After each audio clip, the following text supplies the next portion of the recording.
vous apprendre à réaliser des boucles en fil aluminium.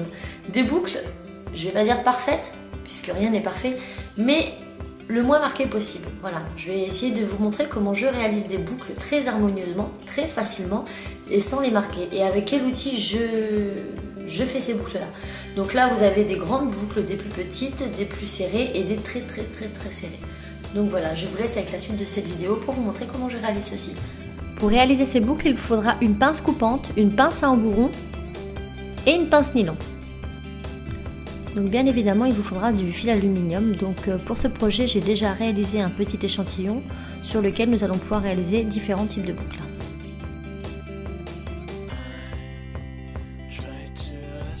Pour commencer notre première boucle, nous allons pincer délicatement l'extrémité de notre fil, mais je vais utiliser la moitié de mon bec, de façon à avoir une extrémité pas trop fine, mais pas trop large non plus. Une fois que j'aurai commencé cette petite boucle, je vais tout simplement la finir avec mes doigts, de façon à ne pas endommager mon fil, et vous verrez que ce sera beaucoup plus pratique et beaucoup plus harmonieux.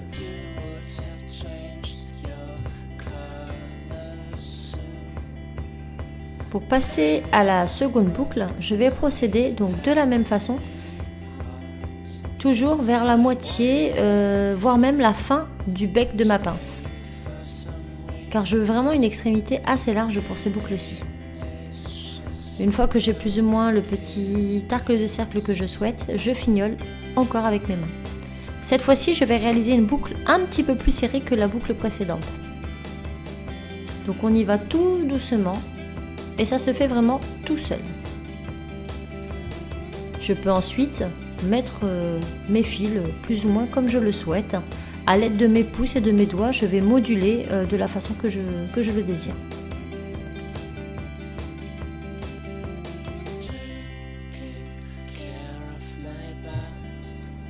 Donc pour la troisième boucle, comme vous le verrez, je vais entourer mon fil une première fois autour de ma grande boucle, puis je vais sculpter mon fil à l'aide de mon pouce et je vais renouveler cette opération. Donc toujours le bout de ma pince mais plus vers l'intérieur, donc le bec, le côté le plus large de mon bec, et ensuite je finis avec mes doigts.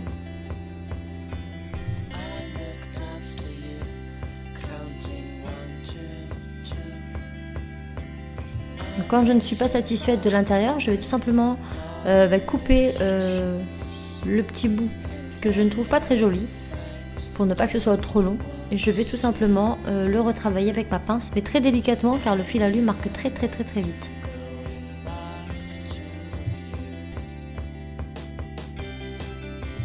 Ensuite, nous allons passer à la deuxième partie. Cette fois-ci, nous allons réaliser des boucles très serrées, un peu comme des petits escargots, des petits tourbillons. Donc là, je prends, contrairement à tout à l'heure, le bout de ma pince, le côté le plus fin du bec de ma pince.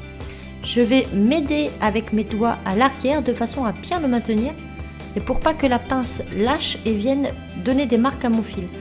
Donc je mets mes doigts à l'arrière, j'appuie bien mon fil contre mes doigts et je vais commencer la petite spirale très serrée.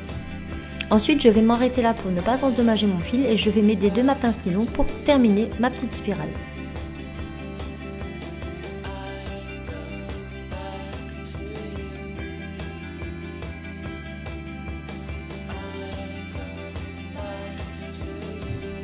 Donc là, je vais réaliser ma deuxième petite spirale escargot exactement de la même façon, sauf que là, je le fais de profil pour que vous puissiez voir d'un peu plus près comment je m'y prends. Donc il est très important de mettre ses doigts à l'arrière de façon à bien maintenir son fil.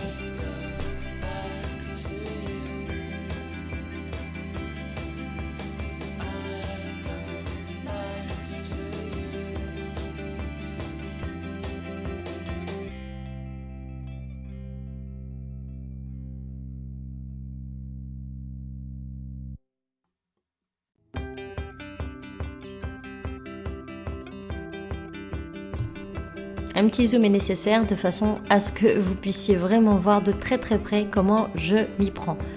Donc comme je vous le disais, mes doigts sont très serrés à l'arrière de ma boucle pour ne pas que le fil s'en aille. Et là, je termine avec la pince nylon. Lorsqu'on a fini, on peut tout simplement les moduler avec nos doigts à l'emplacement que nous souhaitons.